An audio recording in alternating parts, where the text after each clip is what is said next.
Taste the Daily.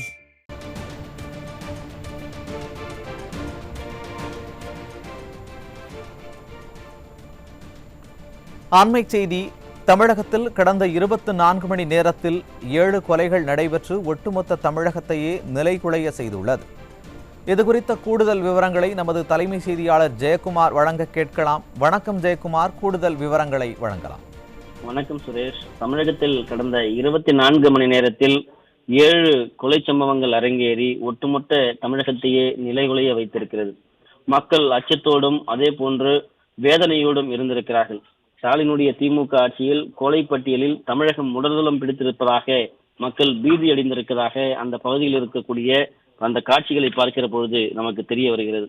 குறிப்பாக கடந்த 24 மணி நேரத்தில் சென்னை யானைக்கவனியில் மது போதையில் சக தொழிலாளியை தலையில் கல்லை போட்டு வட மாநில தொழிலாளர்கள் கொலை செய்துவிட்டு தப்பி ஓடியிருக்கிறார்கள். சலீமினுடைய செல்போனை உடைத்திருக்கிறார்கள். அவர்களுக்குள்ளே ஏற்பட்ட தகராறில் போதையில் சலீம் என்பவர் அவருடைய சதாபா அலியினுடைய தலையில் கல்லை போட்டு இந்த கொலை சம்பவம் அரங்கேறி இருக்கிறது. தப்பி ஓடிய குற்றவாளிகள் வட மாநிலத்தைச் சேர்ந்தவர்கள் என்பது குறிப்பிடத்தக்கது. அவர்கள் இன்னும் பிடிக்க முடியாத ஒரு நிலை இருக்கிறது. அதே போல தருமபுரி மாவட்டம் பாலக்கோடு அருகே இடப்பிரச்சனை சொத்து தகராறு காரணமாக ஜோதி என்கிற பெண்ணை இரும்பு ராடால் அடித்து கொலை செய்யப்பட்டிருக்கிறார். அவர் இரத்த வெள்ளத்தில் கொலையாயிருக்கிறார். இந்த சம்பவம் அந்த பகுதியில் பரபரப்பை ஏற்படுத்தி இருக்கிறது. திருச்சி மாவட்டம் மணச்சநல்லூர் அருகே காயங்களோடு இலக்கியா என்கிற பெண் சடலமாக மீட்கப்பட்டிருக்கிறார். கடந்த வியாழக்கிழமை வீட்டை விட்டு வெளியே சென்ற இலக்கியா வீடு திரும்பாததால் அவருடைய குடும்பத்தினர் காவல் நிலையத்தில் புகார் அளித்திருக்கிறார்கள். காவல்துறையினர் அலட்சியமாக இருந்திருக்கிறார்கள். இதனால் அந்த பெண் இறந்த நிலையில் சடலமாக மீட்கப்பட்டிருக்கிறார். அந்த பெண்ணுக்கு இழைக்கப்பட்ட அநீதி என்ன, அந்த பெண் எப்படிப்பட்ட துன்புறுத்தலுக்கு ஆளாக்கப்பட்டார் என்பது கேள்விக்குறியாக இருக்கிறது. திருச்சி மாவட்டம் ஸ்ரீரங்கம் தெப்பக்குளம் அருகே ரவுடி திலீப் தரப்பைச் சேர்ந்தவர்கள் அன்பு என்பவரை 6 பேர் கொண்ட கும்பல் ஓட வெட்டி சரமாரியாக கொலை செய்திருக்கிறது.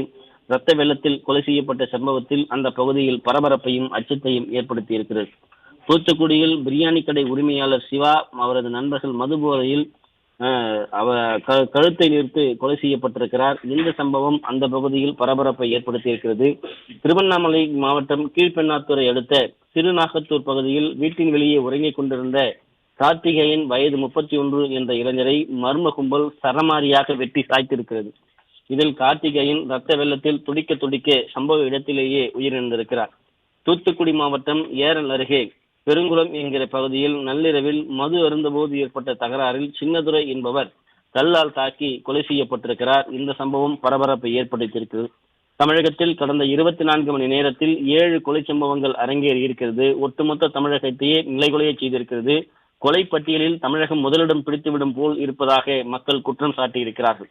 எனவே கொலை சம்பவத்தை காவல்துறையினர் இரும்பு கரம் கொண்டு அடக்கப்பட வேண்டும். குறிப்பாக ரவுடிகள் ஏற்படக்கூடிய மோதல், இந்த சொத்து தகராறு காரணமாக வரக்கூடிய பிரச்சனைகள், அது தொடர்பாக அளிக்கக்கூடிய புகார்கள், அதே நேரத்தில் காணவில்லை என்று இளம் பெண்கள் சார்ந்த புகார்கள் வந்தால் உடனடியாக தீவிர நடவடிக்கையும் எடுக்காத காரணத்தினால் நிகழக்கூடிய கொலைகள் எல்லாம் காவல்துறையினுடைய மெத்தனத்தின் காரணமாகவே நடைபெற கொலைகளாக இருப்பதாக மக்கள் தரப்பில் குற்றச்சாட்டு முன்வைக்கப்பட்டிருக்கிறது. கடந்த 24 மணி நேரத்தில் 7 கொலை சம்பவங்கள் என்பது ஒட்டுமொத்த தமிழகத்தையே நிலைகுலைய செய்திருப்பது குறிப்பிடத்தக்கது. சுரேஷ்,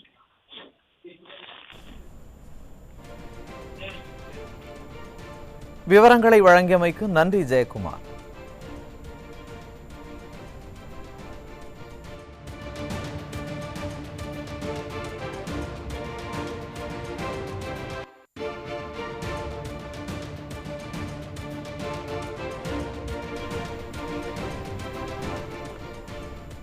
தமிழகத்தில் கடந்த 24 மணி நேரத்தில் 7 கொலைகள் நடைபெற்று ஒட்டுமொத்த தமிழகத்தையே நிலைகுலைய செய்துள்ளது.